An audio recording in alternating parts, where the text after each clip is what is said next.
I think that's so funny that you bring that up. That he, like everyone called the man a conspiracy theorist, and then now, or that he was insane, and then now there's like all these articles coming out of like maybe it was a lab leak, maybe hydroxychloroquine is a good, treatment. It's just amazing to me how, and I'm sure it's that way in the UK, where it's like if the wrong political figure attaches themselves to an idea, then the idea becomes null and void, regardless of its merits.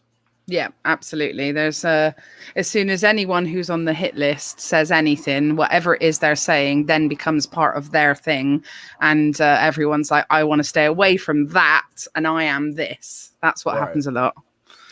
Right. Yeah. And your guy's Trump is Boris, right? Yeah, we've got Boris. Yep, he's pretty similar, I'll be honest, just British and really awkward, and just, Trump has this weird sense of confidence that you have no idea where he's got it from. It's fascinating. Yeah. Boris doesn't need it because of the British sensibility, which sort of sidesteps over sort of a confident, because we're like, oh yeah, he's British. We know what that is. There's a sort of level of, I'd say, a level of praise that we give someone who's that British, I think, as a nation, mainly because they've made so many movies about those sorts of people. But yeah, he's weirdly confident in an incredibly awkward way, but he is our Trump. Yes.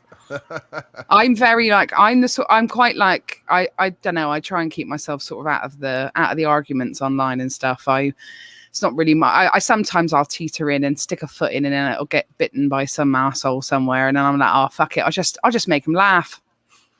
Probably the smartest bet really is to sort of abstain, right? And the funny thing is like the more I feel like the more and more I weigh into it, the more and more I end up hating everybody on both ends of the argument, because everything gets so polarized. And then there becomes this weird thing, like for the longest time in America, like during Trump, there was sort of this I guess this sort of like punk rock resurgence of conservatism, to where it was really more like the liberalism I grew up with, which was like pro free speech, pro sex work, people can put in their bodies, do whatever they want to do with their bodies, that type of thing. And then it didn't take very long for the conservative right that I grew up with to come like roaring back to where like these very popular conservative people in America who were very like pro free speech, anti censorship, and everything, and they're like, and no more premarital sex, and you're like, okay, what the fuck do you do? Like, Yeah, you've ruined it. You're going back Too to much. the things that ruined this for everybody in the first place, and then, and then on the other side of the spectrum, where you're like, yeah, we do need some, some police reform. And then you have people on that side that are like, abolish the police. And they're like, no. Somewhere in the middle would be helpful. Maybe like a compromise. I know that sounds insane, but maybe like a little bit in between those two ideas might be the right idea. And so, there's it, particularly in America. I don't even think it's just America. I think everywhere in the world is just it's so extreme that a rational person would have a hard time identifying with a team.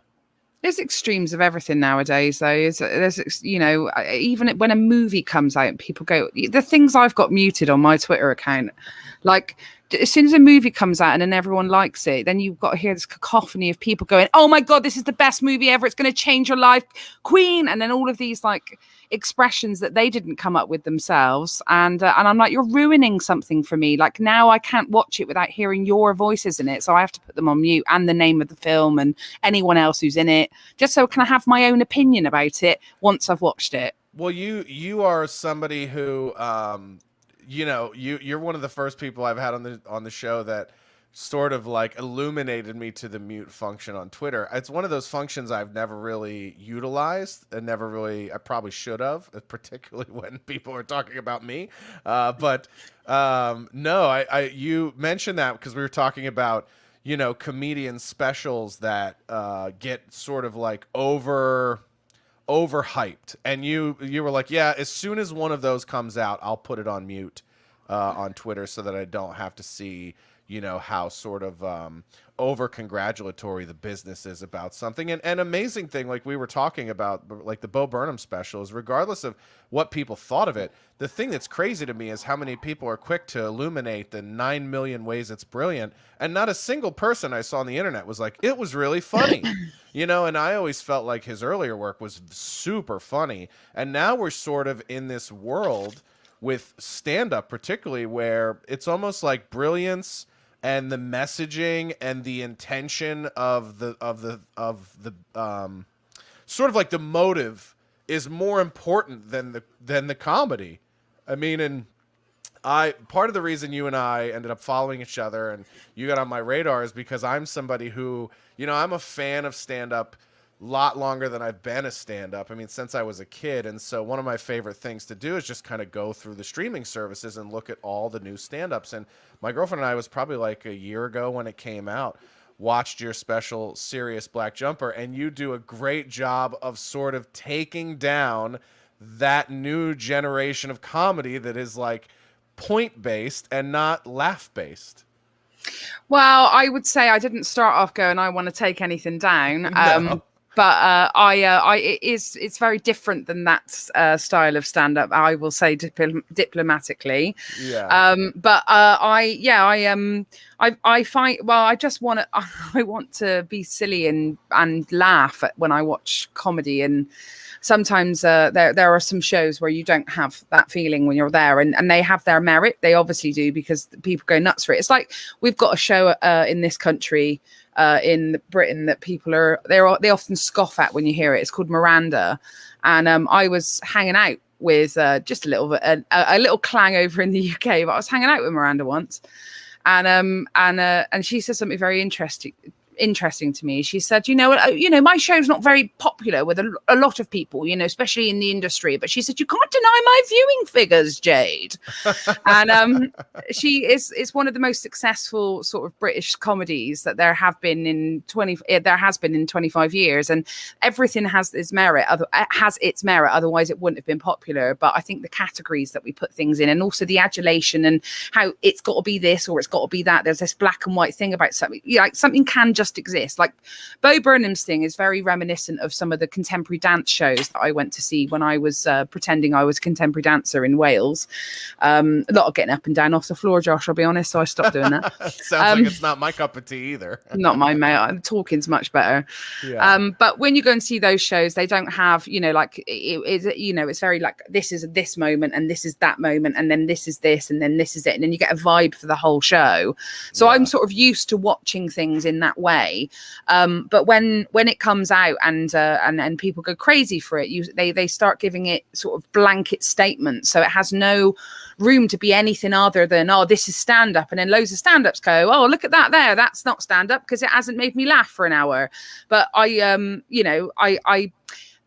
the thing, that's why I put stuff on mute, because of other people, because people just don't know how to write, basically. And we've given everyone these tools to be writers, and they just copy shit other people have said and don't say things from the heart, and it's bullshit. So I can't look at it. I can't look. That seems like such a healthy relationship with social media. I mean, where, you're sort of like, rather than let this get me all worked up, I'll just ignore it. If more people did that, I think we'd probably be in a much happier society. Well, I listen to my insides, and if I am stressed about something, and I'm like, how long have I spent online? And then if I'm spending a lot of time online because I'm advertising something, I've got to make it beneficial for me, because I can't spend all my time having to do stuff like that and hate it at the same time. I've got bitten as well. So like I've, sort of maybe had a conversation with someone that's got a little bit heated and regretted it after. That's happened many times. And I'm also like, do you know what happened? I'm in a slightly controversial advert in the British Isles for the Sun. Okay. So the Sun, I'm sure you've heard of it. It's got, it's popular. Let's just say, but I got offered it. I got offered it years ago, and I wasn't going to be earning that type of money doing what I was doing. And it paid for me to go to Edinburgh Fringe. And I obviously got nominated for Best Newcomer in Edinburgh Fringe and have been able to achieve all the things I've achieved because I got this injection of cash from this advert that I did. Mm-hmm. Sort of set you on your way. Yeah, for sure. And I don't have the bank of mum and dad to do that sort of stuff, which I know that's how a lot of comedians, I don't know if that's the same over in America, but over here. It is. Yeah. Yeah. If you've got money, you can be a comic. Well, you do kind of see that around, not even on a grand scale. It's almost like you really don't see. I've always looked at that and been like, where's the really rich comedian who's like, I'm going to just pay for my own tour and do my own specials. Like, you never really see someone invest to that degree. And maybe it's because when they have those means that they don't necessarily have the complementary talent to go along with it.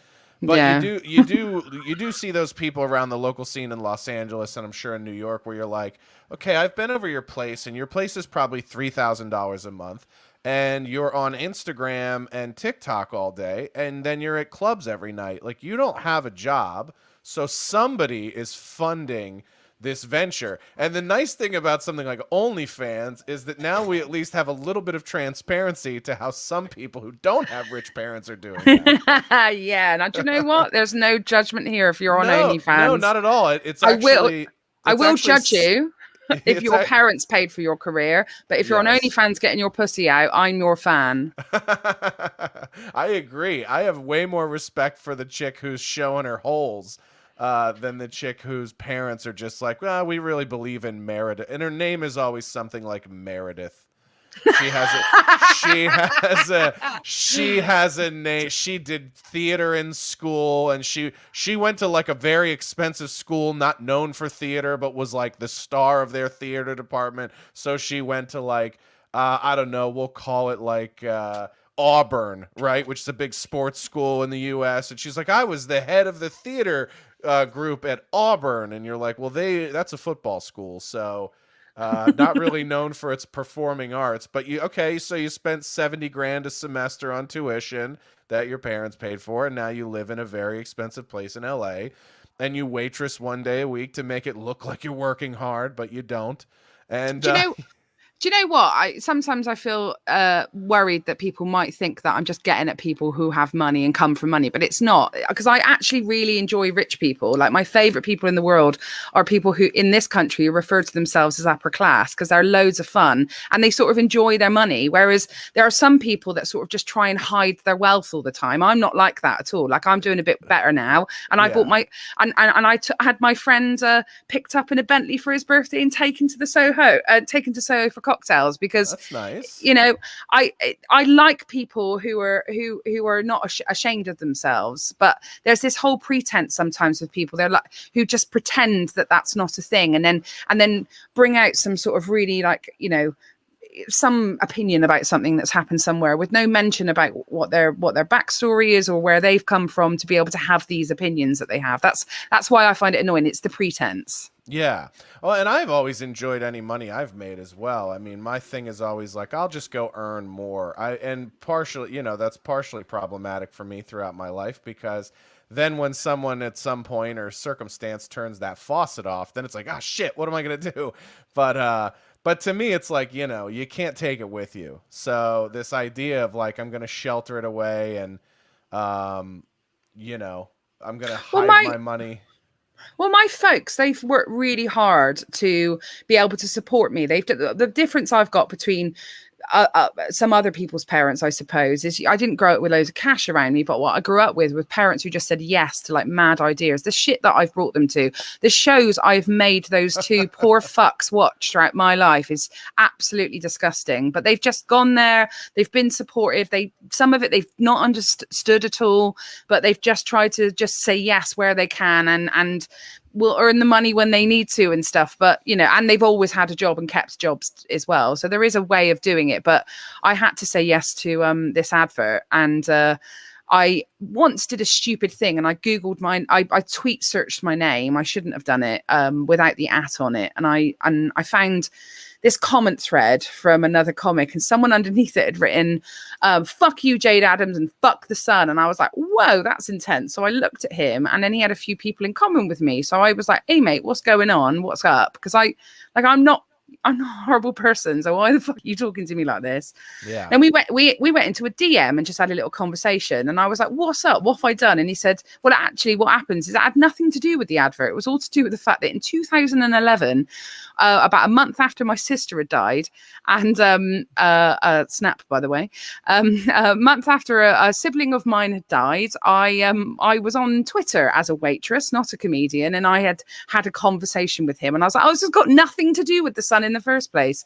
And I think for the first time ever on Twitter, two people who'd had an argument got together in a DM and solved their problems, and then we followed each other.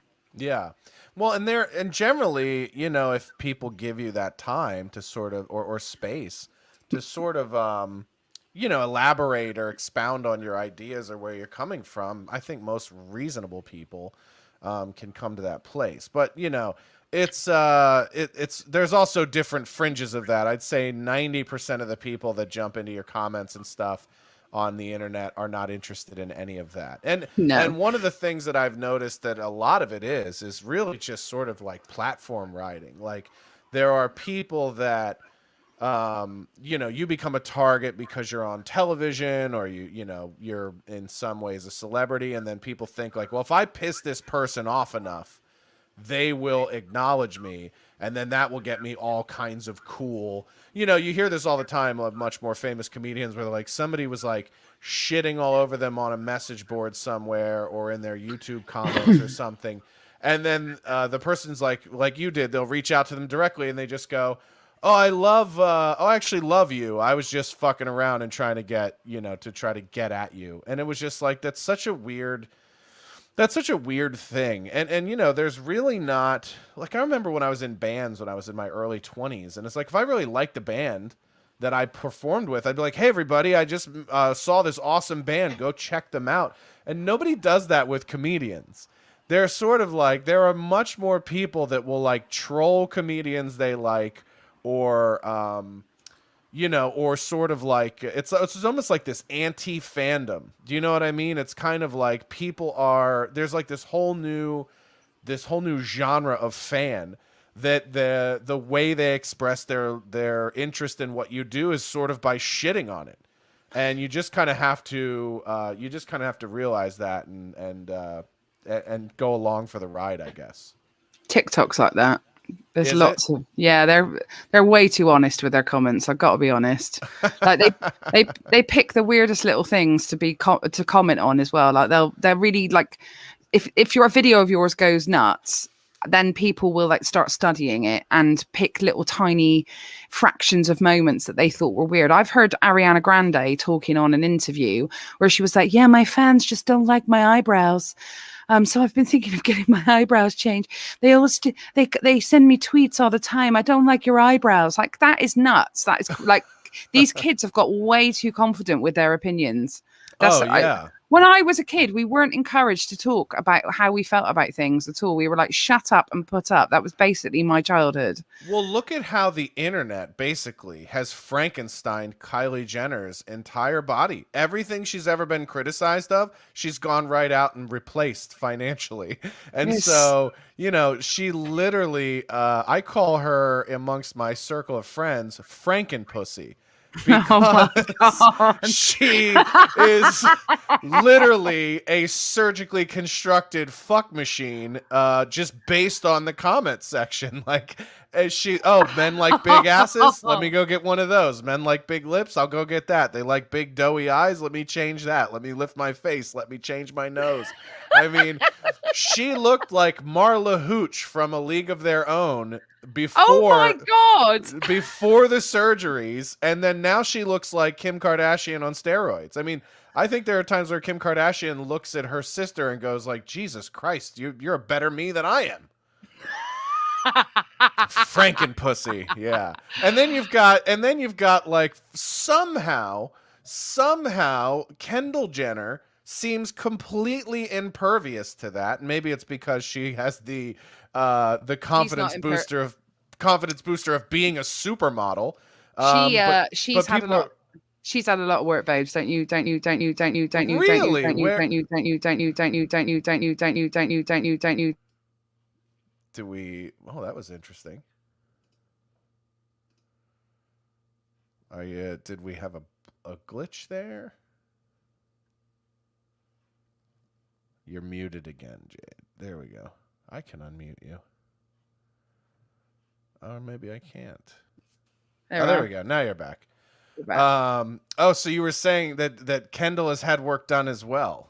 Yeah, loads. It's just she's got it's a body type. So Kendall has a very athletic body, which means it can cover up what she's had done, and her face, the stuff she's had on her face, is really like people don't realize quite how much Kylie Jenner's had done to herself. Like it's she says it's literally like just a bit of filler and a bit of Botox, but it really No. it's not. Like she's had face. Yeah, her before and after would be like putting me next to, you know. Do you know what? My Brad instinct Pitt. was to say, my instinct just then was to say putting you against me. And then I was like, no, literally me with your beard right now. And I take these glasses off. Right. Yeah, it would be I'm still waiting on my new glasses. Otherwise, I'd have them too. And the comparison would be more fit. There you go. Yeah. What you don't realize, Josh, is I've actually spent all this time just reconstructing my face to fit with you. I want the same number of Twitter followers you've got. So, yeah, I don't think that anybody should be aspiring to be more like me. That's for sure. That's one of the things I think is funny is when people talk about, they're like, oh, well, you have this platform. You know, everyone sort of, I've had people with like 1/10 of the following that I have be like, I want to use my platform. And it's like, no one cares about these platforms. Like, I did not elect myself a role model. I don't consider myself a role model. And anybody who looks at the size of my following and puts that on me is an idiot. It's like, yeah, I'm not a role model because, you know, people tune in to see the crazy shit that I say on Twitter. Well, if you also talk about the word platform, what we're talking about, you're talking about you being on a platform, looking down at a load of people, looking back up you for you to tell them what to do. Like the image of that in that word is weird as well. Like, you know, I've always said that I don't want to encourage people to not think for themselves, and I take everything I say as, you know, that's what people are like, especially with comics as well, because we speak confidently in ways that they wish they could, and so they're really impressed, especially if they have any sort of social anxiety. They get really impressed by it. But I also sort of want to, hopefully I leave the door open that if I did something, you know, I don't want I don't want sycophantic behavior in any way. You know, when you can like look out into an audience and just see a sea of yourself, like I would, you know, that would mean it's nice that people are there that are like me, but I would like to make myself reach a wider audience and spend the time doing that rather than have it quickly. Well, the thing I liked about your show, and that I think I like about sort of the way the UK does stand up, or Europe looks at stand up, is I felt like your special was one of the ones that is really like a one woman show, and it's sort of like an all encompassing sort of experience with intent and a point of view, and sort of like an established point of view. And I feel like a lot of American comedy sort of lacks that amount of focus, or even like what's the word I'm looking for? A theme. Yeah, a theme. To have it's almost like you hear a concept. So you'll hear like bands be like, all right, the concept of this album, or this is a concept album based on this thing.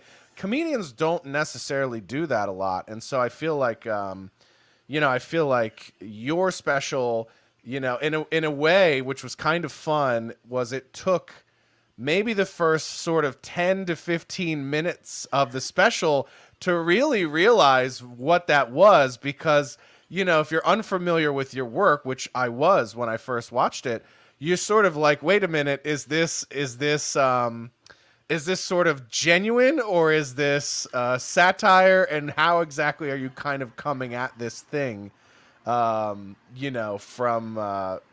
that you're kind of addressing, right? Because in a way, in the beginning of it, it's like, well, is this a first person perspective, or are you sort of commenting on this point of view? Which is what I think made it so brilliant. And the funny thing is like, uh, I was shocked that it didn't get, and maybe the press was better in the UK, but it's like I didn't see nearly enough people talking about it. And I was shouting from the rooftops, like, everyone needs to go watch this special. It's brilliant. It's funny. And not only do I think it does a good job of sort of addressing a theme in stand up, but you kind of get into more of sort of like this new worship of company figureheads. This sort of like, we just put people on stage in front of a screen, and overnight they become these messiahs. And you saw it with Steve Jobs. You saw it with the guy now from WeWork, and the woman from the blood Elizabeth company. Holmes. Yes, Yeah. yeah. So you see how easy it is for somebody to sort of dawn on this almost, and just put on the ensemble, put on a headset microphone, stand in front of a screen, and people will essentially believe anything you have to say. It all came from a desire to want the comedy industry in the UK to look at me, take me seriously as a stand-up, because up until that point, there was too much flim flam going on in the shows that I was doing. Not too much. I'd had a lot of success with the way that I'd sort of put a show together before, but then I found that what I thought I was unique with started becoming not so unique in comedy. So I was like, all right, do you know what, guys, I'm going to just leave all that stuff behind. I'm going to leave it behind. I'm going to do something new. And then I had like an ex-agent say to me that other people didn't take me seriously as a comic. So I just thought I'd take the piss out of her, put a black turtleneck on, and because actually something that was quite interesting is there were themes in the whole bit in the Serious Black Jumper that I'd had in my previous show, but you didn't. I'm going to talk about that in my next one, actually. But I just put a different outfit on, and I just think, how dumb is that? Like, I'm just saying the same old shit. What's wrong with me being a bit fabulous? You let all these drag queens be fabulous. How about a Bristolian bird from a Bristolian bird in her 30s? How about that? Who hasn't had any work done?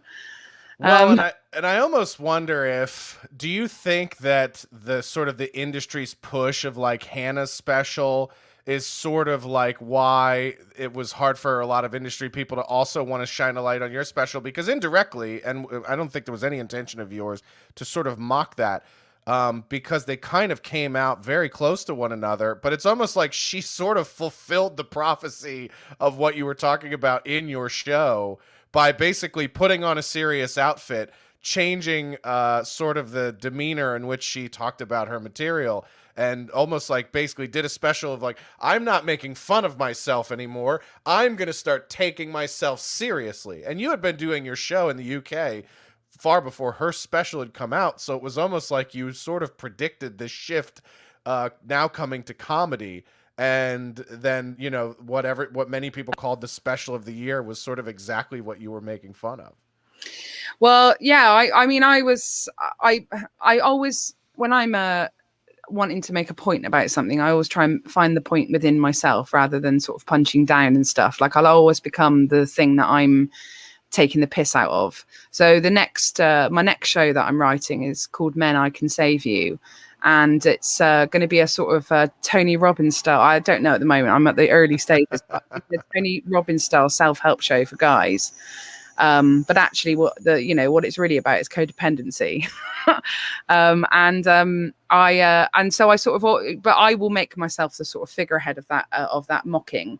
I didn't purposely go out there to mock anyone else. But also at the same time, I think that sometimes, especially with female comics, there's like, you can be this or you can be that. And if you want to achieve these things, you have to do this thing.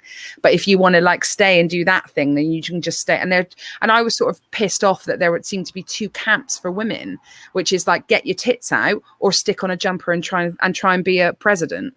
Like, why these neither of these roles fit with me. Like, I'm so much more of a woman than someone who, like, I said it at the end of the show, but because of the way I was, started getting people contacting me telling me I should be prime minister. It was ridiculous.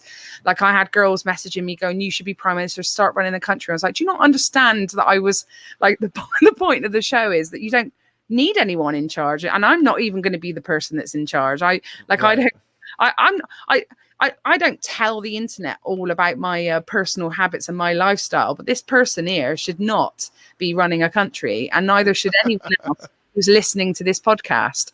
Agreed.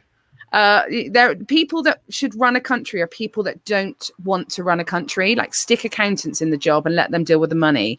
But all these people that desire that platform or desire that, they're psychopaths.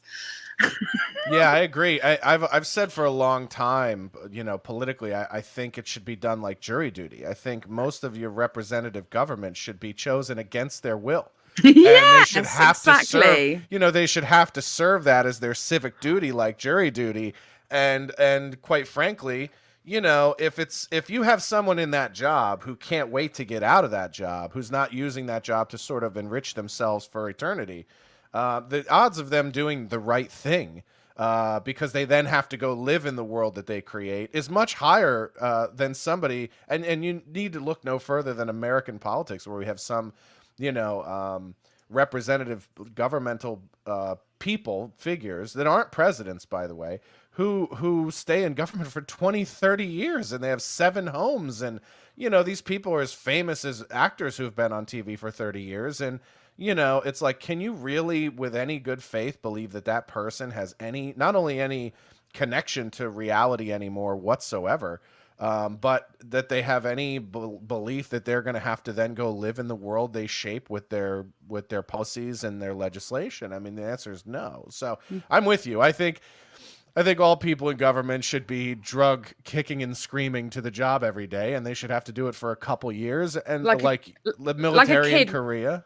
Yeah. Like, you know, kids don't want to leave a room and they put their hands up on the doors to try, and that's basically how the inauguration day should start. Just like whoever it is, just trying to not leave their house but being dragged out by a board. That should basically be it. Well, tell us what to do. And you bring up something really interesting to me about the way women are in comedy, because one thing I don't like, because you hear women complain about their role in comedy a lot, and some of it is sort of, a lot of it is justified. Some of it is sort of just bitching and complaining, which all comics are guilty of regardless of gender. But one of the things that really does bother me is sort of what you mentioned a minute ago, is that there really is no lane for women just being silly. And those were always the female comedians I loved growing up, like people like Joan Rivers and Carol Burnett, and even watching I Love Lucy. It was like there was this sort of idea that maybe women who were funny could just be sexy by being funny. And now they're like, you have to be either sexy or you have to be serious. And it's like, no, I want someone who's silly and laughable and charming. Like, there is this sort of middle ground. And I found you and your special to be incredibly charming. And it was like, and it was based on the fact that you were, you come off as very confident in yourself, but it's not like it's very genuine. It's like this very sort of genuine, I am who I am. These are the things that are funny about me, and I want to share them with you. And that, to me, is the core of what makes a comedian great, is somebody who is like completely owns who they are and is now sharing that in a humorous way with other people. And then, to me, the hope that I get is that if you execute that well, then the people in the audience will leave going, I'm fucked up a little bit too, but I'm learning to be cool with it as well. Instead of someone who's saying, well, you either have to be as pretty as me or as smart and intellectual as me. And then I feel like the audience leaves and goes, well, I'm neither of those things. So I don't really bond or relate to that comedian. I also think that there's a real intelligence to being silly as well, that, being able to make people comfortable and happy and entertained. There's a real, there's a sense of, like, especially, I think clever people know how to make other people happy. I'll be honest with you, I've had serious moments in shows before. I had a show in 2017 that I'd written about my best mate, and who's actually here. She's behind the laptop. Okay. Basically, she and I, we don't fall out. We're like she's my life partner. I'm her life partner. We got engaged this week as mates, and we're going to have ourselves a wedding. We've Nice. just decided both of us are single, and like we love each other, and it's never going to be better. But anyway, we had the big fallout of 2017, 2018, and I wrote a show about our friendship and how, like, it was sort of how important it was to me. There was funny moments about it. Started it off as Forrest Gump and did the whole of Forrest Gump. Well, not the whole, but like 10 minutes of Forrest Gump as the opening 10 minutes. I know all the words. I'm just picturing it. I'm picturing it. What a wonderful movie, by the way. It's one of my favorite. I know, I've watched it so many times. I know all of the words to all of Forrest Gump. That was the whole point of there was like a point that I was making about my personality at the top. But she and I fell out just before I did the show, and it had a sort of darker undertone. I'll be honest. There were funny bits in it, but had a darker undertone. So I have done it before, but I also think that there's especially as you get more and more well known, I think there's also a nice barrier that you can have between yourself and the audience if you're maintaining fun and silliness. And you can make I think you can make intelligent and more serious points, but you can lighten them always, I think. But I went to see Douglas, Hannah's second show. I went to see it live in London. Someone offered me a ticket, and I was like, all right, I'll go. And it was much funnier. Oh, yeah. Yeah, and the what was second it? one definitely was. It almost felt like a return sort of to her normal act. Yeah. And what was interesting is the way the audience are. There's a thing about, you see it with people who have like gimmicks, or they are characters, and those characters do really well online. It's like, like how it is with YouTubers and stuff, like how they find it really difficult to not do YouTube anymore. But when you get really, really successful very, very quickly with one particular thing, the drop off in audience retention after your big thing, if it's not exactly like the thing that they saw before, is painful. Yeah, and I saw it happen with Hannah Hart at the Food Network. So when I had my show on the Food Network in the U.S., Hannah Hart, who did My Drunk Kitchen on YouTube, had signed a deal to come over to Food Network and do a show of her own over there. And to your point, because it wasn't My Drunk Kitchen, none of the viewership carried over. And so it was like starting all over with her, and they paid her, I imagine, a good amount of money to come over and basically build an entire show for the network. And they thought, we will get this YouTube star, and she'll inject a new audience. And to a degree, they didn't even let her do the thing that made her popular. Like, they could have reworked it and changed it a little bit and done something a little different. But, let her be herself on the network. And that was ultimately where I butted heads with the network, was like, I want to be more me. I want to be more silly. I want to be more funny. And, I think that's what makes the show good. And then there are also very interesting characters of people that we're encountering on the show, and I think we need to show more of that. And, ultimately, a lot of that very low micro budget television is so cookie cutter to prevent the cost from ballooning that it very much stifles the creativity in it. Yeah, no, I absolutely agree with you. I feel like I just feel like if this job's worth getting, it's worth getting on the slow side of things. And also, I just really like surprising people, so they can't second guess me, and I don't get stuck in a box. I like the worst thing in the world. Do you know what someone once said to me? And it's one of the other reasons I did Serious Black Jumper, or actually the original name, because with all shows it starts with a title with me, and that's the difference between I think British and American stand-up. Is like a title so important to me? It means something about the show, like the whole thing, and I try and justify the entire thing around this title that I've come up with 8 months maybe before. I was born in the wrong country, because I try to build my hours the same exact way, where I title it first, and then I try to make sure that the bits that I'm developing inside of that are related to the premise, basically the premise of the entire hour. Yeah. And so sometimes that is a little bit more vague, like in the sense of using a title that's maybe a little more all encompassing, to where a lot of things can fit under that umbrella. But I do very much, like you say, kind of start with a title thesis in mind. I wasn't allowed my. Oh, go on. Sorry. No, I was going to say, and then try to sort of aggregate material or collect material that falls under that sort of umbrella or the sort of thesis statement? I wasn't allowed my title for when I was naming my Amazon Prime special. I wasn't allowed the original one. The lawyers said no. What was the original one? So the title that I went so I did the show. I previewed it over the summer before, but 2019, and throughout the whole of Edinburgh, it was called The Ballad of Kylie Jenner's Old Face. It's so funny as we just talked about that. Yeah.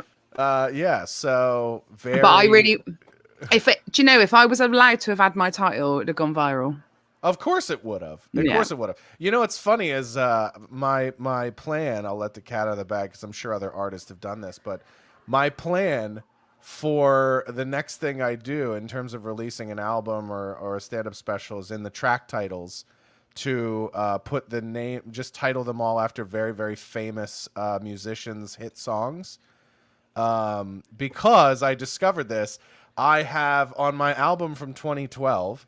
I have a song called, or a track called "Of Mice and Men," where I'm actually referencing the film and the book, the book first, and then the film obviously later. Let's be honest, it was the film first. Yeah, well, that's part of the bit. Yeah. Part of the bit is that I pretend to be very well read, and yet I'm referencing the film the entire time. You're talking about instead of Lenny, you're like John Malkovich. It's just John Malkovich and Gary Sinise. Yeah, so Gary, he was over there, and John was over there. Yeah, I refer to Lenny getting shot in the head by Lieutenant Dan, and I think that blows apart. It blows apart the idea that I've read a book ever in my life. I was just standing in a creek, and Lieutenant Dan has a gun to the back of my head. Lieutenant Dan. Yeah. So anyway, there also happens to be a heavy metal band called Of Mice and Men, and I make a significant portion of money on streaming every month because that track is named after a very popular metal band. And so imagine the money I would make if all of my tracks started with the word Beyonce.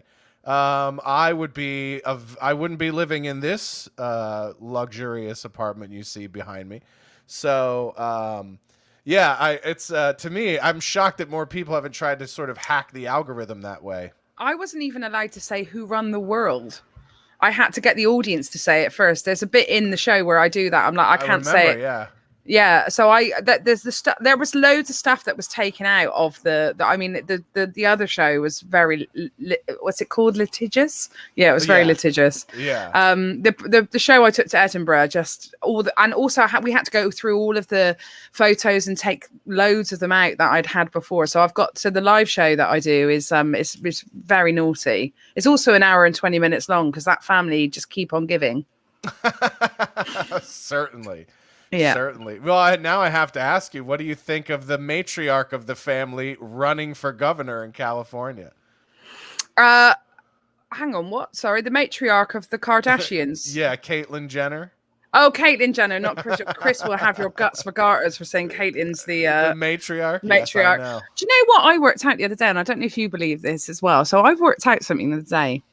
You know, when Caitlyn was transitioning and choosing her name, did she want to have Caitlyn with a K and went to Chris and Chris said no and then she had to have a C? Because that feels very much like what would have happened. I believe you're probably right. I believe she was like, no, I will not. But I don't know, because I remember somebody had asked her that. Somebody had asked Caitlyn, like, why not with a K? And he's like, I want to do something new, baby. It's just like, well, you would go for an entirely different name, maybe something with the beginning with B. That some people, I've got friends who have transitioned and they went from the name's similar. There's a similar edge to the dead name. My friend Chris Maddock, who's a comedian in Minneapolis, he does a bit on his album talking about his sister who transitioned, and she went from Lynn to Linus. Oh, cool! Is, sort of a. He's in his on his album from 2000, I think it's 2010, called Point of Entry. He's like, listen, I respect your choice to transition, but Linus, ugh. Linus is I know the type of person who's called Linus in this country. Yes. Isn't that the name of every character in Trainspotting? Yeah, pretty much, yeah. I was also thinking what mine would be, and then I was like, actually, it would probably be John. Oh, I think we lost your audio again, Jade. I said mine would Oh, be Josh, and yours would be Jade. yeah. No, I would love to go by Jade. Something Jade would feel like would make me more exotic. Is it exotic, my name? I don't know. It is when you slap it on a cracker like me. All right, Jade. If you met somebody like me and then my name was Jade, you would be like, "Where does that come from? Are you a ninja? What is that?" Yeah, I mean, there are a lot of boys that I've seen with my spelling who were called Jade, and they look like they could chop a head off or two with the side of their hand. That's what I think being a ninja is, basically. Right. But yeah, I mean, ultimately, there is this very, this sort of very genre-based trend in comedy that's kind of coming now, and we talked about the fact that a lot of what we talk about on this show specifically is sort of like the sort of the origin stories of bits or things like that. But it was interesting. You and I spoke about this trend in comedy where it's almost like this glorification of depression and mental illness. And like now we're into this world where it's almost like everything has to have some sort of correlation to a person dealing with their depression or anxiety or whatever. And you use the phrase, what was it? Like sodomy. Yeah, Sodomy. Not comedy, but sodomy. Which I also think would be a great name for a special. Well, do you know what? I come at this conversation from someone who actually, as well as really want to make people laugh, I think I'm quite good at making people cry as well. And I've done it. I did it in a show in 2016 that I took to Edinburgh. So I did it doesn't sound like a comedy hour, but it was very funny from start to finish. Even the sad bit was funny. But I did a show about my sister, who I danced with for about 14 years. And she and that adds a sort of moment in it that was a bit like, but yeah, there is now that moment seems to be translating through the entire hour show. And I think people are really enjoying it. The catharsis of tears at the moment. I think the real pandemic going on at the moment is mental health issues, which is why everyone's fucking talking about it. But the thing that annoys me when I watch these things is like, you're not the only person who, like, I don't know, it just feels like it would be like doing a special about having a cold. I don't know, it just right. Like oh, here's my show about diabetes. No, actually diabetes is still specific, but like everyone gets colds. Here's my show about the headache I once got and then got rid of. Yeah, my father used to say when I was younger, and it's kind of stuck with me throughout my life, is like, yeah, depression is a side effect of waking up every day. Like, if you're not, it really, to your point, is really not something that makes you special, unique in any way. I mean, if you do not ever experience sadness or depression, you are a sociopath, and you're probably an insane person and delusional in many ways. And but on the flip side of that, if you do feel sad and depressed, I don't think it means you're sick. I think it means you're alive and you're probably very healthy. And there are some things you should look at in the world that make you sad. And there are some things that you should think about. I mean, I'll share a very morbid thing. We were watching a movie last night, my girlfriend and I, or we were watching a show. We were watching Dave on Hulu, which is about the rapper / comedian Little Dicky. And, we went to like lay down to watch a movie, and we both were both taking ibuprofen. We're both sick. And I just had this weird vision in my head of like, oh my God, like it was like I was watching that scene in a movie, and in a weird way I had this thought in my mind of like, what if we both just took pills to kill ourselves and then laid down together in this very sort of Romeo and Juliet way to commit joint suicide? And it was just this weird dark thought that came over my head and made me incredibly sad. And then I immediately left. It was like, why did that pop in my brain? Like, what on earth would make me think like, oh yeah, but in a way, and I'll be very honest about this, in a way, I like experiencing things like that. Melancholy. Yeah, because in a way it sort of makes me feel like, oh wow, it upset me to think that, and I think about, why did that upset me? Well, because I care about this person, and I care about continuing to experience life with this person, and the idea of that coming to an end is sad to me. So yeah, I think if you are an introspective or thoughtful or creative person in any way, those things are going to graze across your brain at any time, and you should feel appreciative for it, not feel afflicted by it. I give me 2 secs. I've got a 5% battery on this laptop. Let me plug you in, and I want. Can we stay on this point now? Hang on. Yes, yes, absolutely.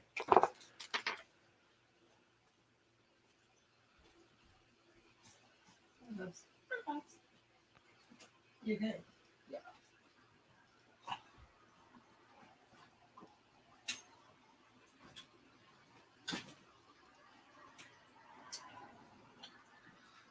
You got an answer. I should put it back over.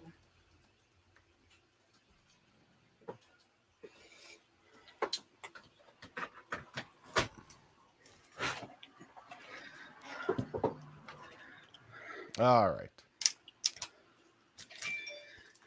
Hey. There we go. Now we're Hi. good. So I was what I was saying was what's interesting is my best mate who's here, she's got this book which is all about sort of human emotions, and she was telling me that there's other people that have said it, but we're living in a sort of mono society at the moment where we're either happy or we're depressed, and there's no like in between emotions that people express. So this book is just basically like a whole book of different emotions you can have, and one came up and we get a bit spiritual about it. And we're like, oh, what's our emotion going to be of the day? And we flipped through the book, and I had one which was melancholy. And melancholy is that sort of, that sad place that you can get to that is part of depression. But it is something that you can sort of go, oh, I felt melancholy this evening. I might have had a cry. I might have done this. But today I don't feel melancholy anymore. But the word depression is basically like, it's so long. It's like depression doesn't just come for an evening, does it? It doesn't just rock up on the door and go, hey, depression's here. Enjoy me for an evening. I'll be gone in the morning. It's like, no, I've got depression and I'm never going to get over it. But if you use words like melancholy, or I can't remember all of the words that she's gone through. Babs, what is the book? What? What's your emotions book? I can't remember who wrote it. Ah, bollocks. I can find out if you know. Find out, Babs.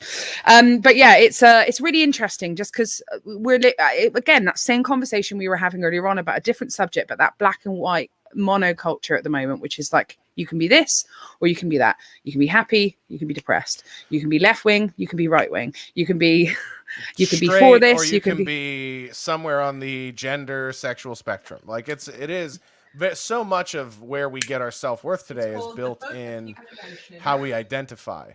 What was that, Babs? It's called The Book of Human Emotions, an encyclopedia of feeling from anger to wanderlust by Tiffany Watt Smith. There you go.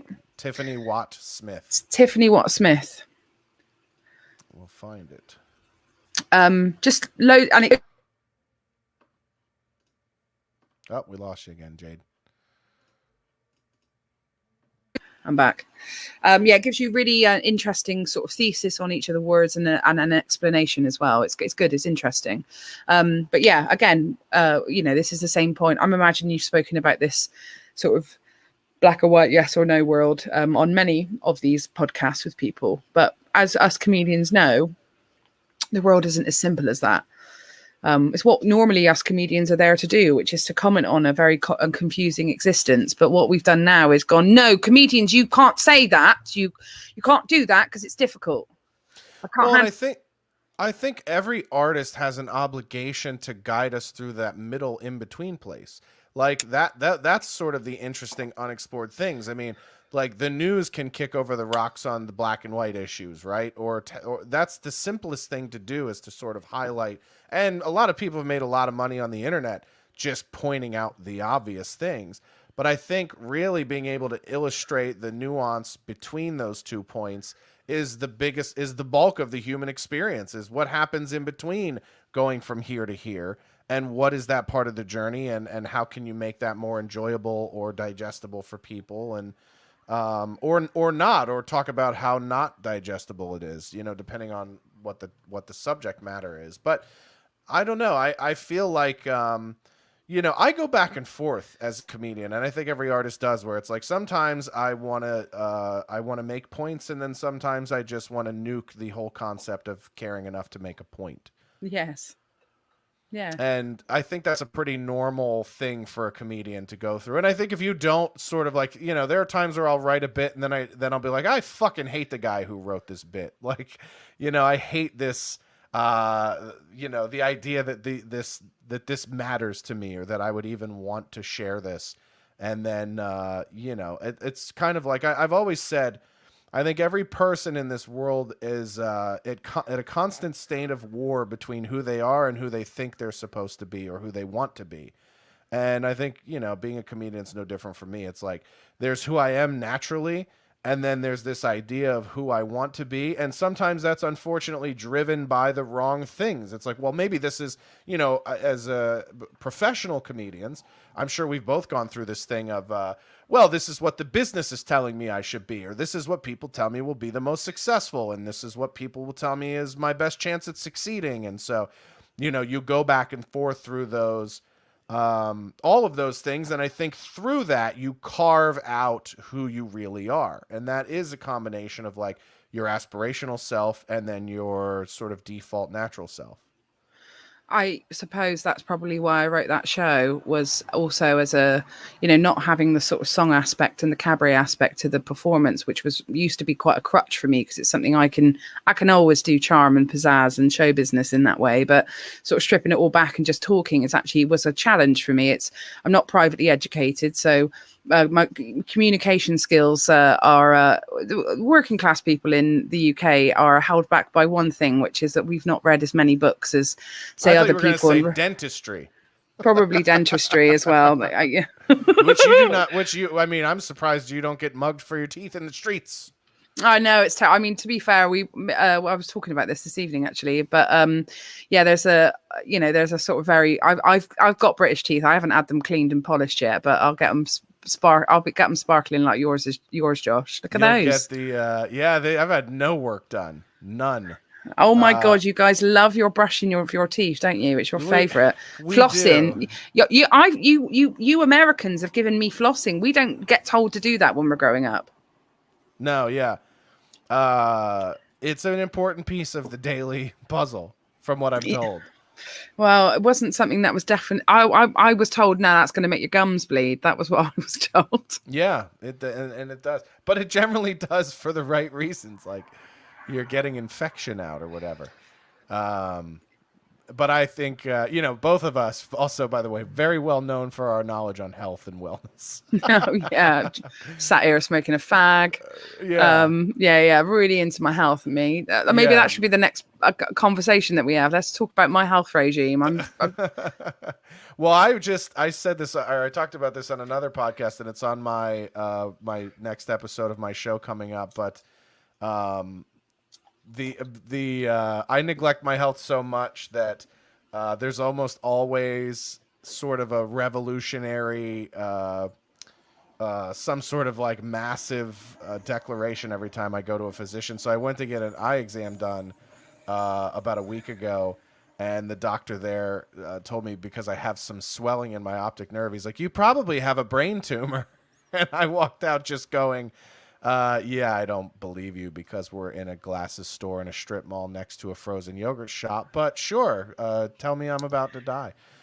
But I did kind of walk away with this sense of like, and then one of my other friends, we were talking about it, and he goes, well, you should probably go get it looked at, because you just don't want that guy to be right. And I go, I honestly don't care if he's right.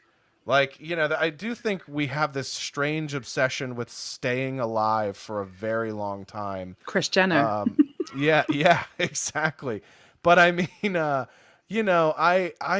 don't know. I've known two other comedians that had brain tumors, and they both spent 5 to 10 years fighting them, and they both died anyway. And they spent all of their money and all of their time trying to stay alive and get more time. And, I have this sort of very weird spiritual sense of like, I think the amount of time we all get is predetermined. And I think trying to fight that in any way is futile. Yeah. And, it is. And I think if I got a diagnosis tomorrow that I was on my way to being dead, I would just enjoy the time I had left. I don't think I would fight it. I don't think I would, you know, spend 12 hours a day going to hospitals and specialists and different people and getting cut open and having stuff cut out and stuff put in me. And you know, I think I would be at peace with that diagnosis. And so in a weird way, like this very sort of cavalier conversation about, he was also a gay doctor, by the way, which always makes the diagnosis harder to take because you can't really tell someone they're dying and sound fabulous and have them take you seriously. Like, you might have a brain tumor. And I go, this sounds fun. And then it sent me down this whole path of like, well, the concept of a homosexual doctor is kind of interesting, right? Because in a lot of ways, you're somebody who has a natural predilection to ignore what biology is telling you to do. So in a way, you should be a rogue maverick in the health world to say like, well, you know, you should treat this cancer, but also fuck it, right? So I had this sort of weird, and so naturally as a comedian, I start processing, okay, what's funny about a gay doctor giving me this diagnosis? What's funny about that? And then it got me down this whole path of this deeper thing of like, man, why do people fight or feel this urge to stay alive? And then I look around and I was like, so many of the people obsessed with health and staying alive are the people who I feel like are doing the least with their existence. You know, they're just sort of clocking in and out every day and sort of mindlessly going through the motions. And it's like, what journey are you prolonging? Like, you're a cog in a machine. Well, life tells you the minute you're born and you can start, when you're a kid and you can start absorbing information, you're told to live all the time. You're told, here's this thing that will help you live a bit better. Here's another thing that will help you live better. This thing will make you happier, which will help.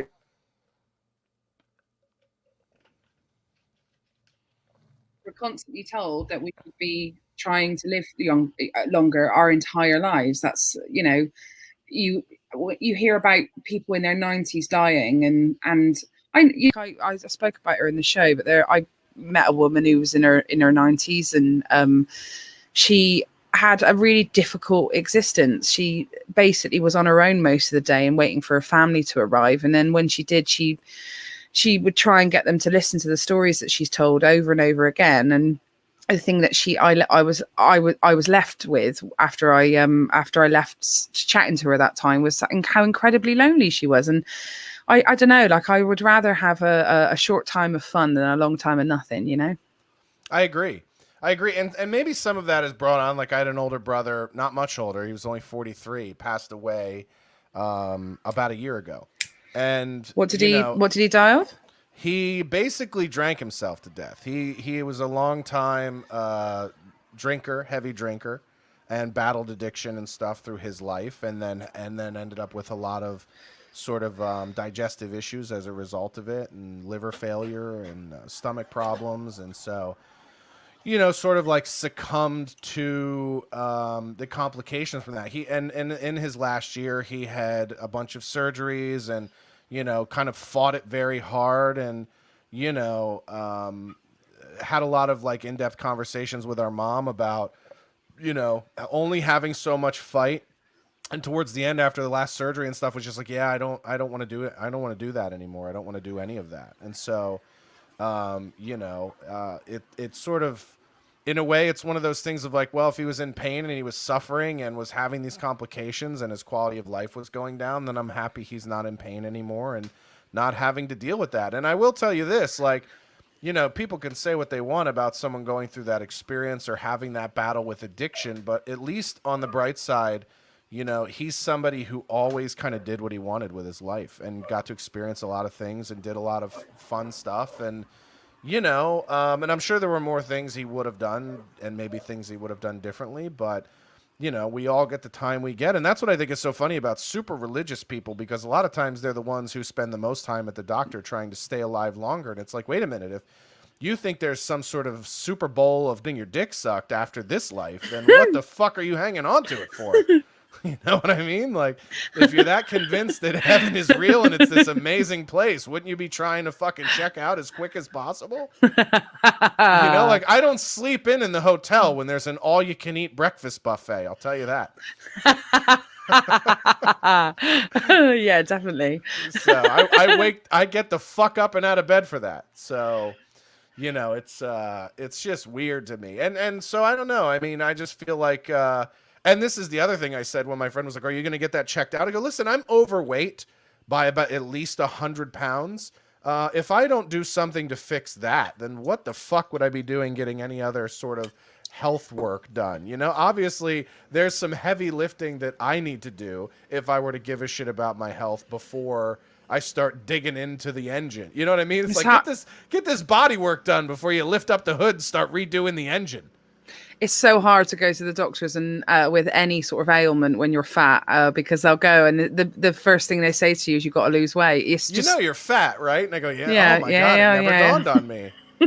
Yeah, every time. That's I why stopped going to my asthma nurse because of this reason. It was always some fat nurse who was telling me that I was overweight, and I was just like, can we just like focus on my asthma, not focus on something I can't fix right now, but Yeah. you just give me a fucking inhaler and shut the fuck up before I start roasting you for your weight as well. Yeah.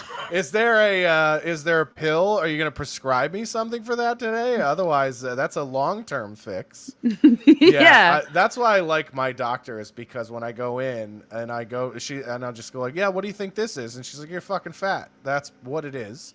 And, work on that. And that's it. She doesn't try to give me pills. She doesn't try to put me on medication. She's just like, yeah, exercise more, eat less. That's 90% of your problems with any sort of health related things. And just listen to your body. You'll know when it's fucked up from what you're doing. So, until I was going to say it's obvious. Yeah. Well, I would go to say that I'll fix something with myself when it starts proving a problem, and it's the same with my weight. Like, I've had asthma since I was 5, so no one in the world can tell me that my asthma's got anything to do with my weight because I didn't come out fat. But as soon as there's some, me neither. Actually, I had a.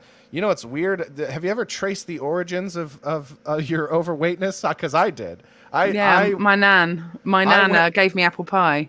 Oh, that was it? I wish mine was so pleasant. Mine was actually a bicycle accident. So I found this out listening to another podcast about sleep health.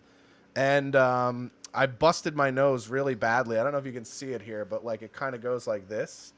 And looks very nice. It looks like a good nose, Josh. Well, thank you. It used to be nicer, but I bashed it really well when I was like 11. And I was super thin before that. Like, I was a beanpole. I could probably find pictures of me where I looked like a little anorexic Ron Weasley.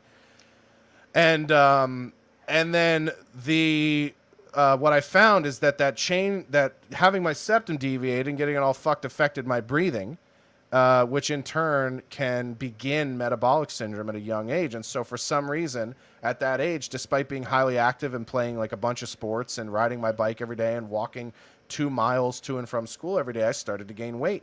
And it had to do most likely with that injury to my airway. And I've never had it fixed. And so it just compounds and compounds, and then you get bigger and you eat more, and then it just continues to kind of snowball. So exercise is what made me fat. That's the long story short. Well, I was a competitive freestyle disco dancer for 13 years of my life. Which is kind of like your cheerleading out there, but like not in, well, kind of like that actually, but in different outfits and different types of music and not in front of any sporting fans. A little bit more famous, or a little bit more fabulous, I meant to say. Yeah, actually it was quite fabulous. It's a very sort of weird experience as a child, but I did that and I was always bigger than all the girls, even though I was dancing 3-0.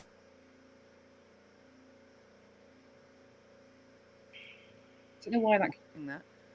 Hi. I was always doing, sort of activity stuff. And I've just, there's pictures. I have always been chubbier than, and my mum fed me exactly the same as she fed my sister, who was really skinny and athletic and a very good freestyle disco dancer, whereas I was rubbish and used to trail behind. But she, we had exactly the same food, but then I gave it all up because it just wasn't my thing.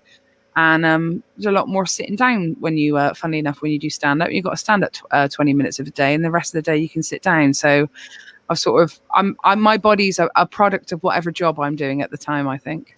Yeah, I agree. Mine definitely became a product of what I was doing on Food Network when I had that show for a couple of years. And but it was interesting you brought up doing stand up. I recently did my first hour long shows. I did my first weekend. What do you get some tune? Was that your phone? Yeah, sorry. We got I did my first like weekend of full hour shows, and I was like drenched in sweat. You forget how much stamina it takes to go up there and do an hour 10, and after you haven't done it for a year and a half. And I went up, and I remember after the first night I came off and I was drenched in sweat. I was just soaked. I was exhausted, like I was losing my voice. I was like, man, it's like I haven't been in the gym to do this in a long time. And I feel like I just went through a 12-round boxing match. Yeah, getting up and out after sitting down for 3 months of last year was very that was quite troubling, I'll be honest. But all of the sitting down did fix my knee, which was great. I've been able That's to. good.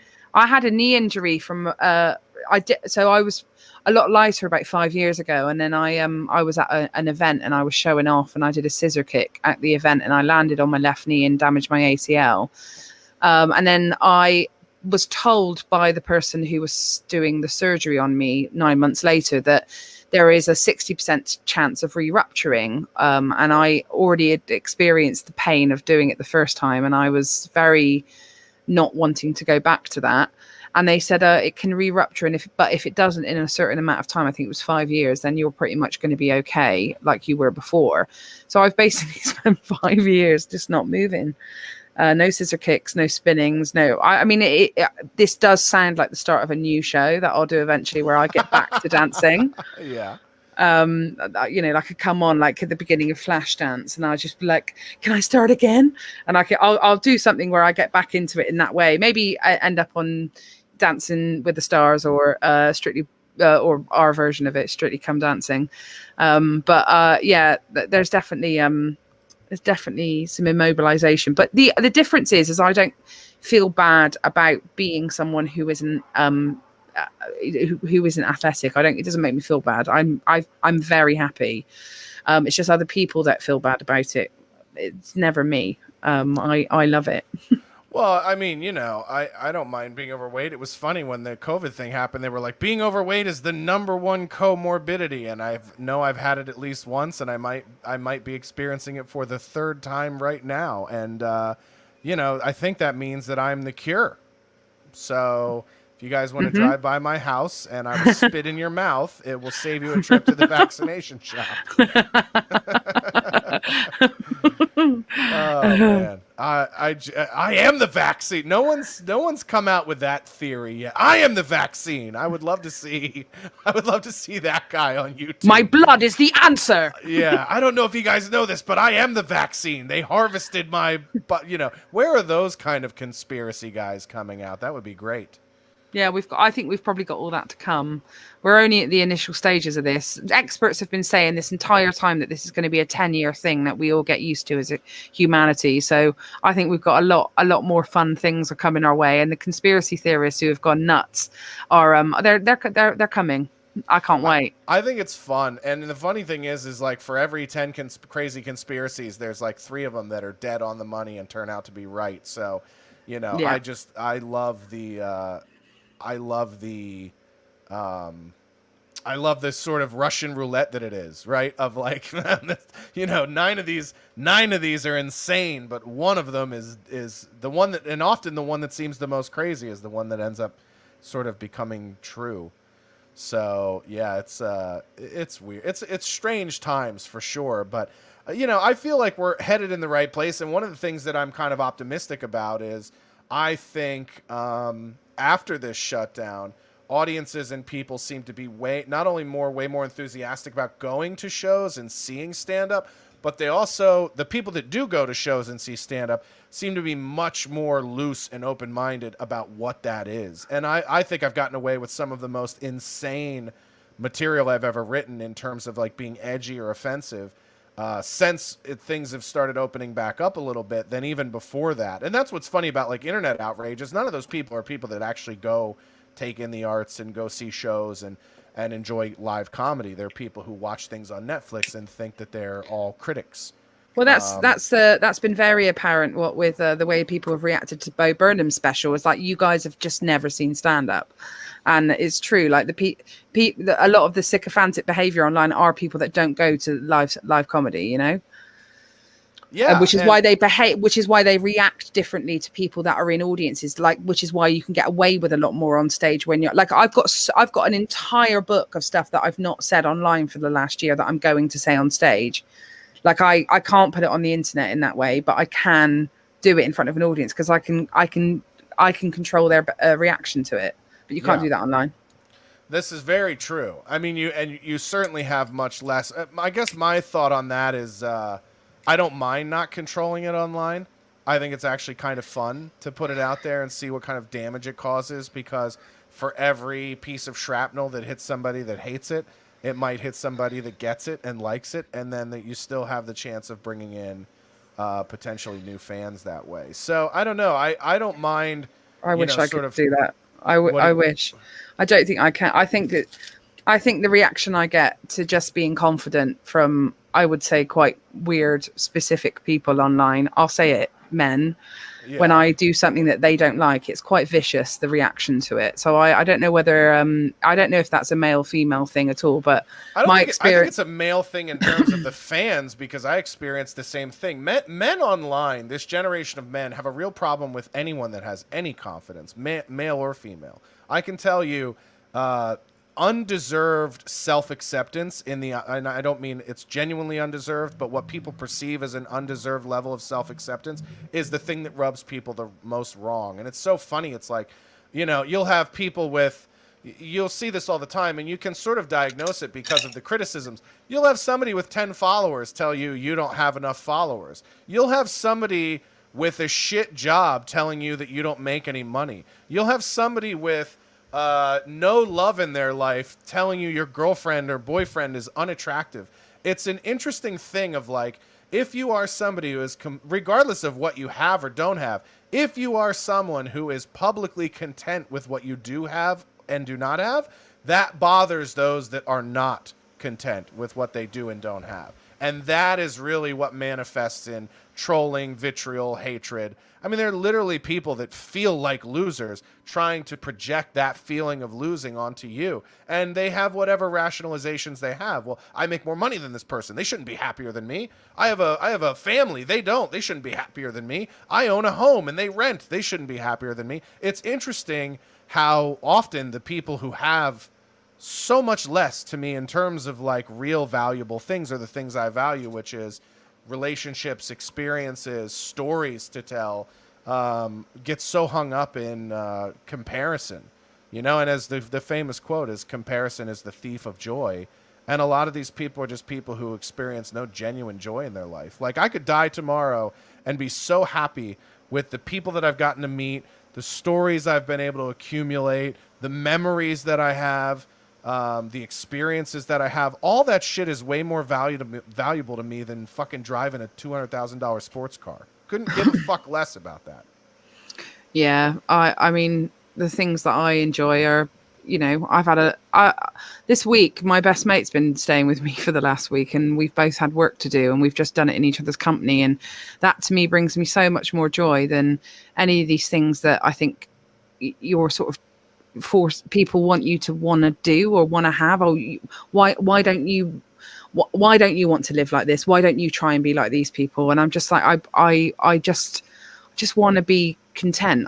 Happy's happy's fleeting. I wouldn't want to be happy all the time. Those people are crazy.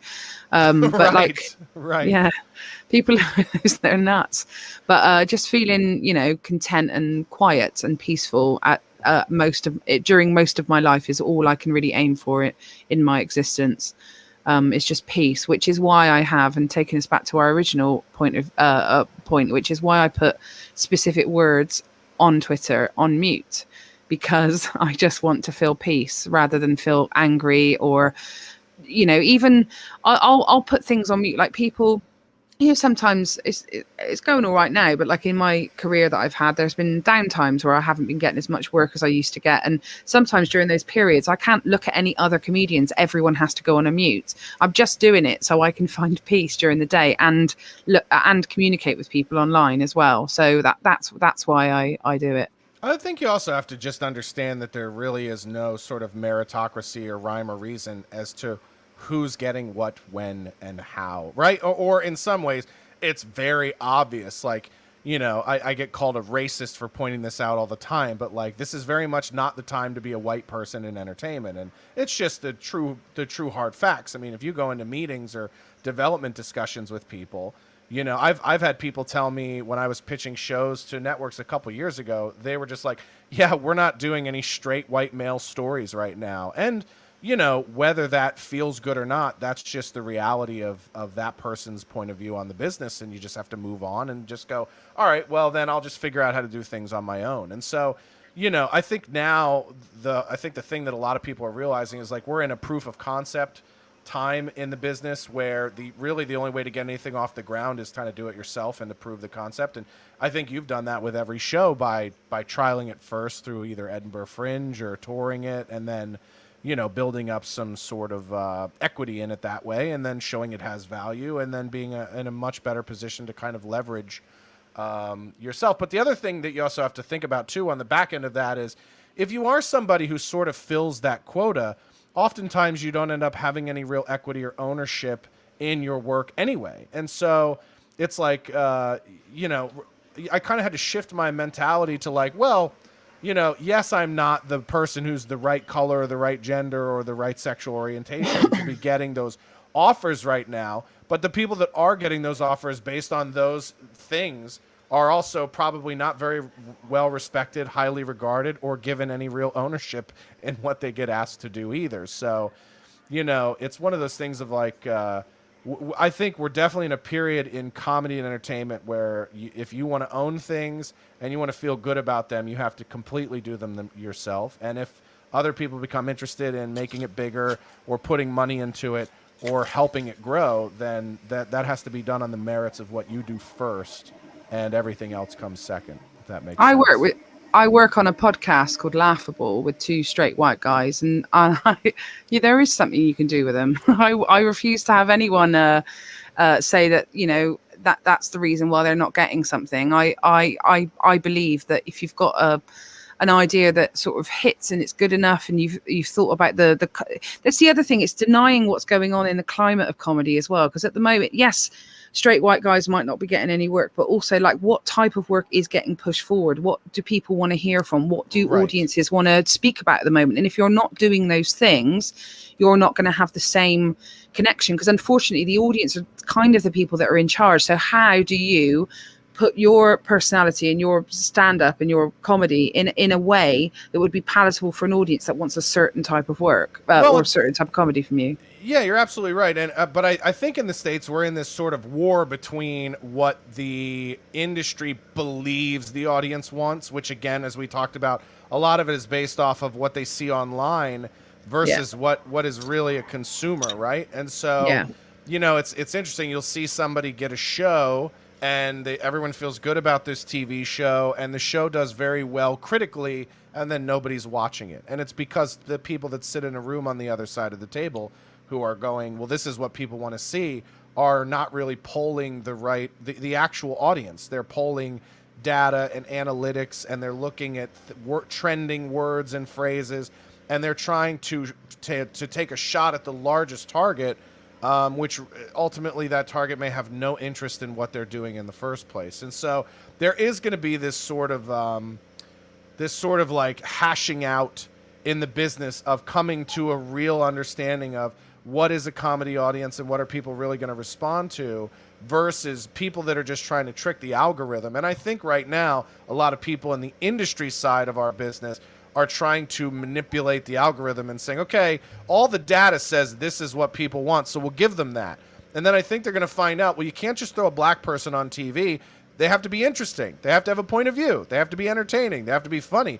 And I think that was always the case with anybody you put on television, but I think they're learning that now with some of the failures that they're having by trying to kind of cherry pick the algorithm of like, oh, well, trans issues are in or gay issues are in. So if we just pick the right gay trans person and put them on television, we'll get all the ratings. And it's like, yeah, but that it can't just be that. They also have to have charisma. They also have to be, it's interesting. And so I think there's going to be some failure in the business, trying to kind of game the system and realizing that, there's no substitute for someone who is genuinely watchable.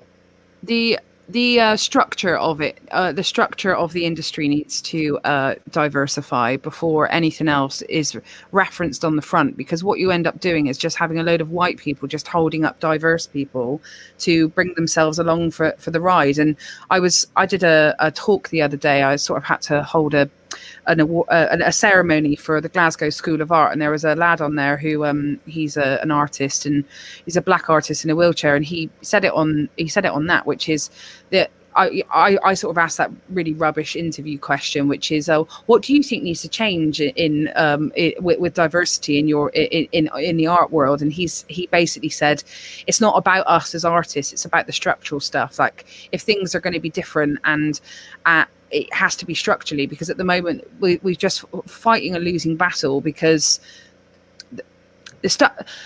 I don't know how I'm saying it all. Say it all in the wrong way. Basically, it just has to be a thing that comedians aren't responsible for. It needs to be further back than that.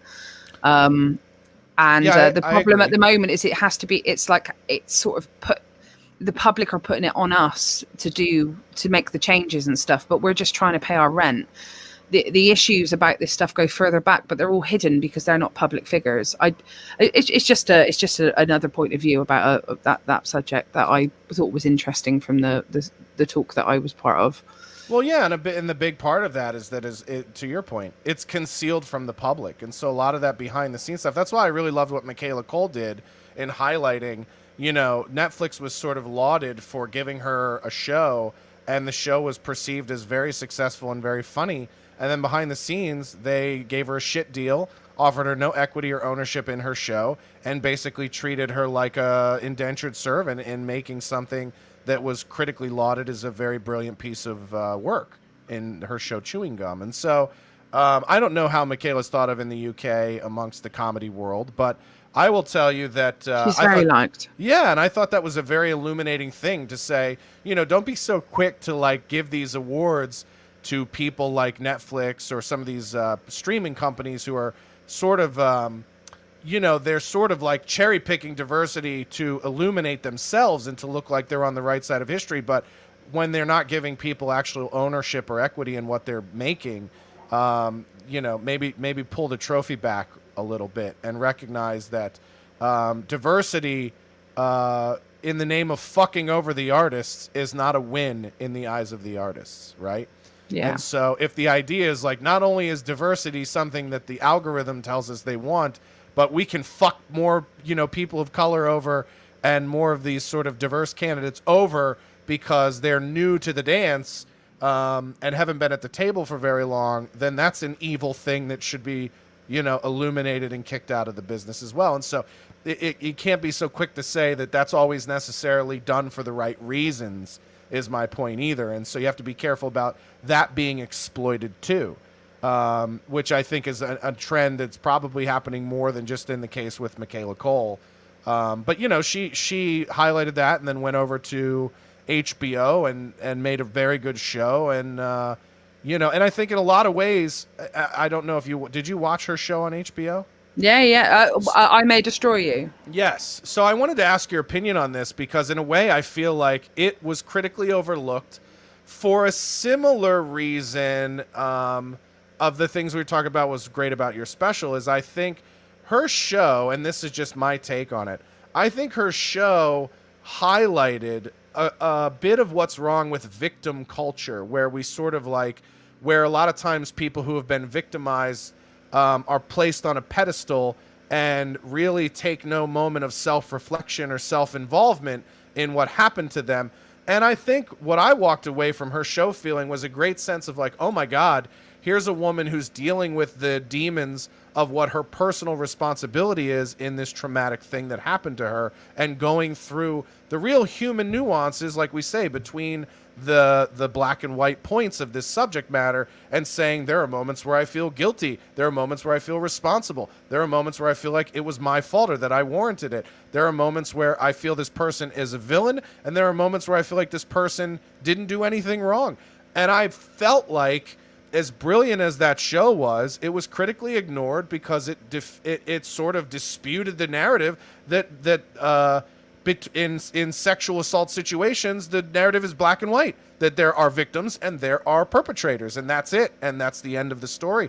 And I felt like her show illuminated that there's a real spectrum of what goes on in there, both for the victim and the person involved, and that it's not always what it seems. And I feel like that was such a controversial take on such a serious subject matter, that as well done as that show was critically, it was sort of like, we'll put it over here and kind of hide it because we're not ready to deal with that yet.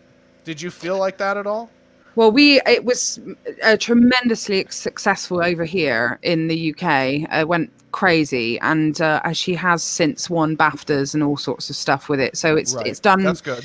It's done incredibly well. However, like, I don't want to compare women together, but you look at the sort of global success of Fleabag, for example, right, which is kind of like a woman, the sort of idea of like, I'm just weaponizing my sexuality, right? Yeah, a failed woman narrative, failed female narratives. There's lots of them. Like, we're giving all sorts of women all different types of stories rather than the ones that have always been written.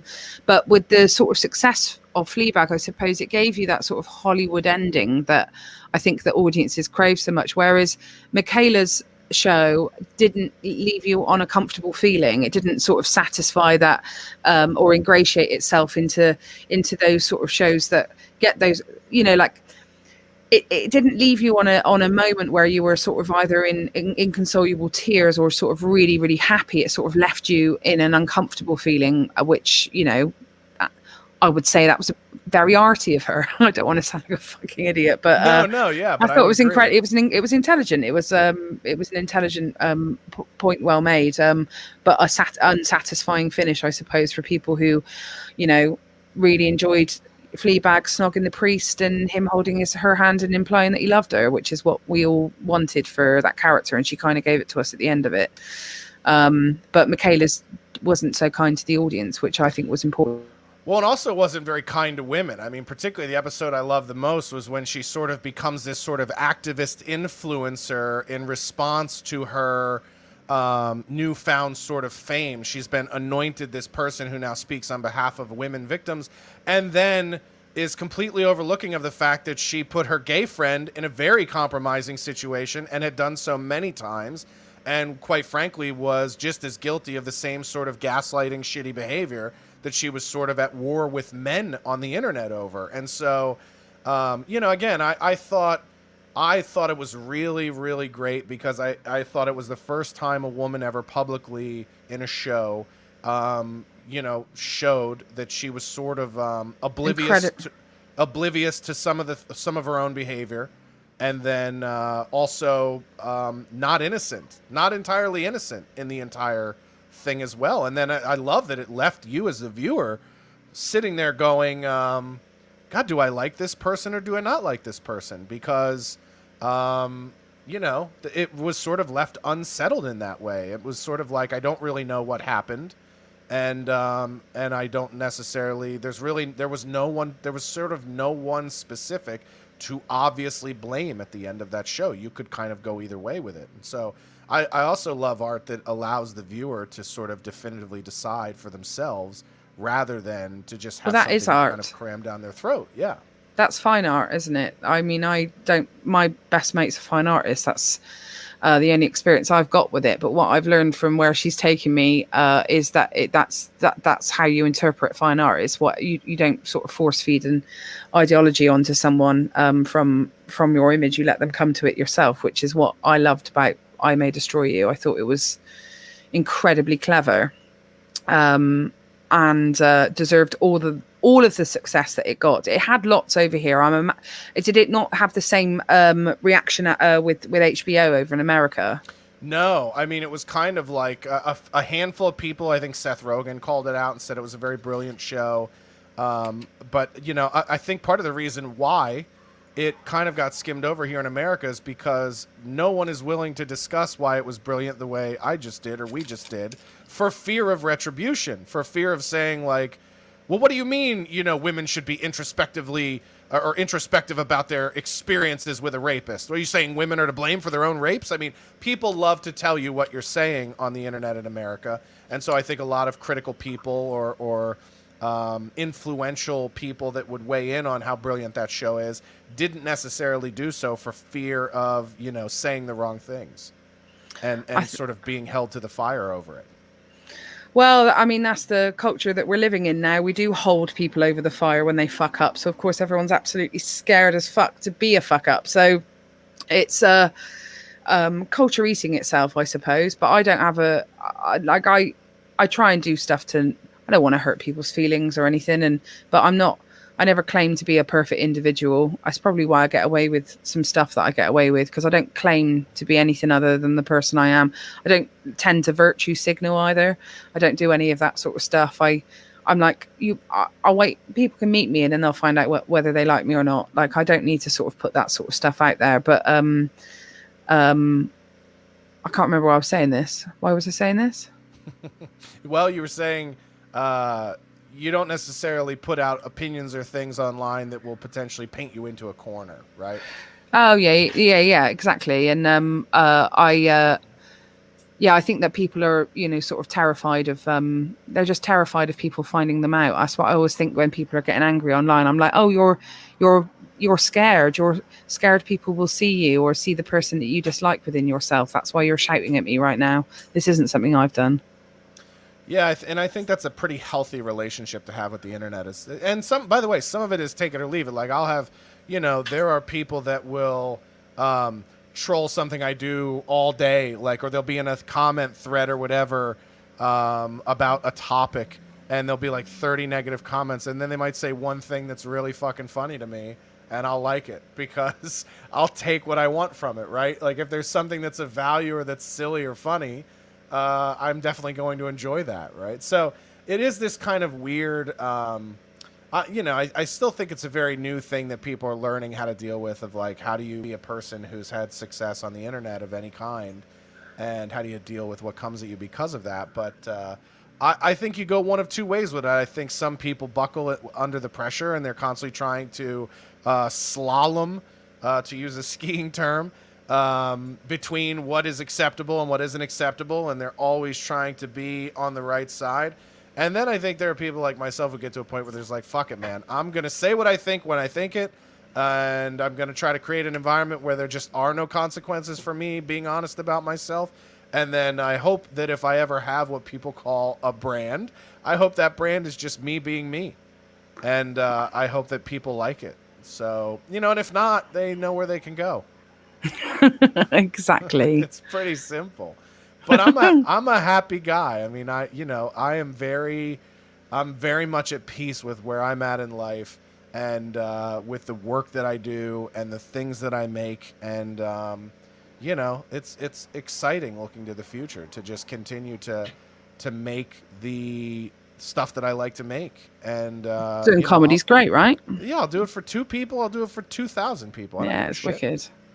And I've never cared how big the audience are. I've always entertained people. I don't give a shit how many people are in the room. It could be my family. It could be just my sister. It could be just my best mate. An audience is an audience.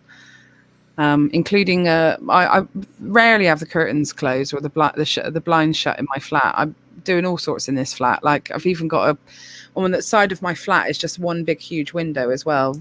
Massive exhibitionist. Yeah, you want to talk about a funny exhibitionist story before we get out of here? Go on. One night I had showered and come out of the shower, and my girlfriend was like, "Can you go grab something for me out of the kitchen?" I think I was grabbing her a drink or something. And I walked to the kitchen, and I did not realize that our blinds were open. We have blinds over our Let me see if I can show you here. My kitchen's to the right. So yeah, you can see we have blinds there, and then in our apartment building, you like my very 1970s Los Angeles kitchen. I love it. Your fridge is so fancy. Yeah, our fridge is fancy, and then the rest of our kitchen is very old. And then you see all my what we would around. refer to. There's an old show called Abigail's Party. It's exactly like her kitchen. You'd serve up a pineapple hedgehog in that kitchen, mate. Yes, I would. Yeah. So what was I gonna say? The blinds were open and it was evening, so it's I live in like an 8-plex, and so there are 4 apartments on my side, 4 apartments on the other side, and it's an indoor outdoor, so it's everything outside is outdoor. That's why there's sunlight coming in, but you can see into the kitchen window. The kitchen window of the apartment across the way is directly across from my kitchen window. So I had walked into the kitchen fully nude to get whatever out of the kitchen. Shades were open, the common area lights are on, and my 2 young Asian female neighbors were at their sink, like making dinner, and literally just locked eyes with me and my naked body. Oh, wow. Instantly. And I just like dove into this chair to try to get out of the purview of the window. And I screamed like, ah! And my girlfriend comes running and she goes, "What's wrong?" And I go, "I think they saw me naked." And she looks out the window and they're fucking dying. And she goes, "They definitely saw you naked." So now I have to avoid these women's eyes when I go to the mailbox every day. If they happen to be coming and going, I have to look away and, you know. I would say take more clothes off and walk around more naked, and then I give them something to look at. If they've already seen it now, you might as well just go whole hog. Yeah, well, or half hog, depending on how hot or cool it is in the bedroom or in the apartment at the time. Because after getting out of the shower and having the AC on high, I could tell you there was no whole hog about the story whatsoever. We looked like we were serving hors d'oeuvres.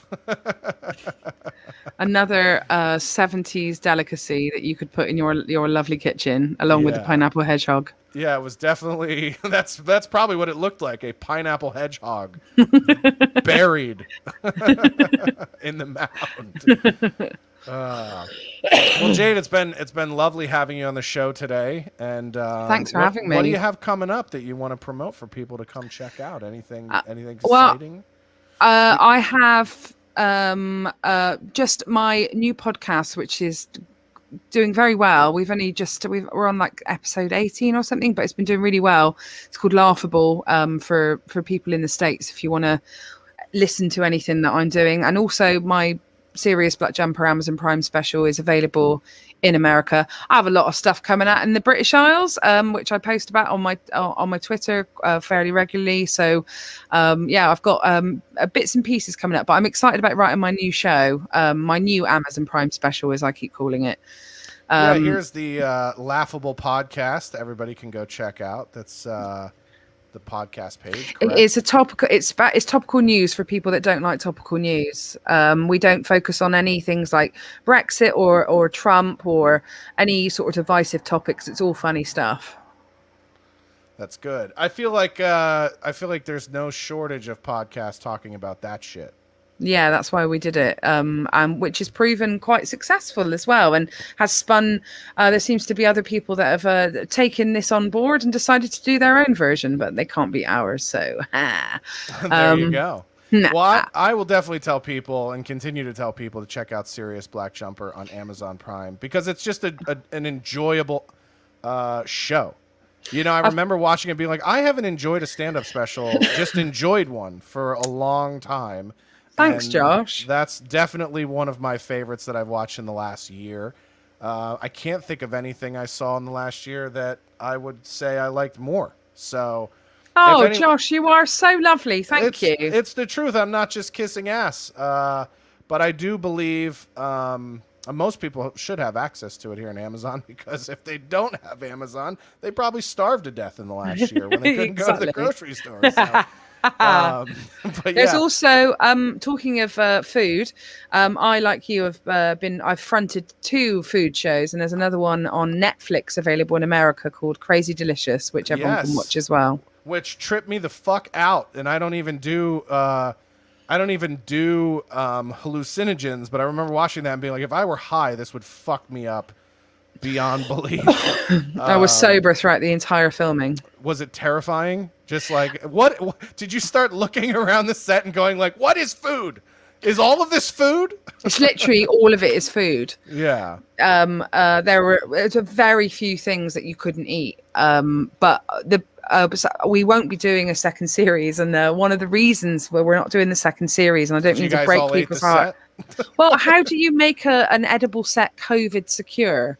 That's a good point. We've sort of really been fucked in the arse with the whole COVID thing, and then getting 3 chefs from different places in the world, and then a host from England. It just wasn't happening. But yeah, it was an amazing experience. But I got to. They said not to eat stuff whilst we weren't filming, but that didn't happen at all. Yeah, you couldn't put me to host a show. If I hosted a show like that with you, Jay, they'd be like, cut. Where is the chairs? I would just have a chair leg sticking out of my mouth. I would start eating things that weren't food. Why are you eating the cameraman? Stop. Pull away, Yeah. Josh. Yeah. Pull away from him. Listen, but God knows I would be all kinds of taken advantage. He told me there was cream in it. That's why I put it in my mouth. Now that I remember, the audition was exactly the same way. Yeah, I'm sure Harvey Weinstein was devastated he didn't think of that. Oh my God, we could have just made the whole set food and then told everybody everything.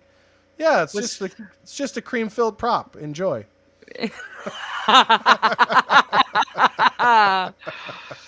Oh, it's a shame we made that show last year. It would have been much more useful about 5 years ago, and probably still would have.